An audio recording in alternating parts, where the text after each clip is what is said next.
ಇಲ್ಲ, ನನ್ನ ಹೆಸರೇ ಬಸವಣ್ಣ ಐತಲ್ಲ, ನನ್ನ ಹಣಿ ಮ್ಯಾಗ ವಿಭೂತಿ ಐತೆಲ್ಲ.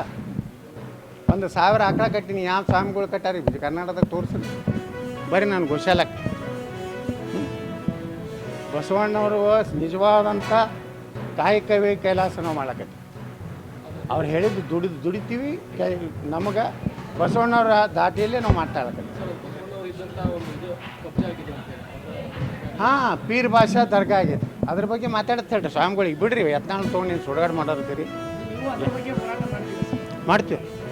ಈಗ ಅವರು ಅಂದೋಲ ಸ್ವಾಮಿಗಳು ಹೋರಾಟ ಮಾಡ್ತೀವತ್ತು ಎಲ್ಲ ಸ್ವಾಮಿಗಳು ಕೂರಿಸ್ತಾ ಇದ್ದಾರೆ.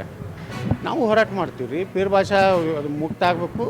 ಅಲ್ಲಿ ಒಳ್ಳೆಯ ಜಗತ್ತಿನ ಒಂದು ಶ್ವಾನ ಮಂಟಪ ನೋಡು. ಅಲ್ಲಂ ಪ್ರಭುಗಳು ಅದರ ಸ್ಪೀಕರ್ ಇದ್ದರು, ಅಧ್ಯಕ್ಷತೆ ವಹಿಸಿದ್ರು.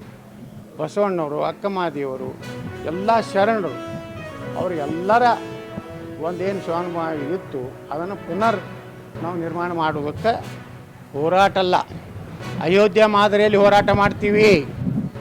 ಹಂಗೆ ಪ್ರಭು ಶ್ರೀರಾಮಚಂದ್ರನ ದೇವಸ್ಥಾನ ನಿರ್ಮಾಣ ಆಗಿದೆ, ನೋಡ್ತಾ ಇರ್ರಿ. ನಾವು ಅದನ್ನು ಅಲ್ಲಿ ಶಿವಾನುಭವ ಕಟ್ಟಿ ಅಲ್ಲಮ್ಮ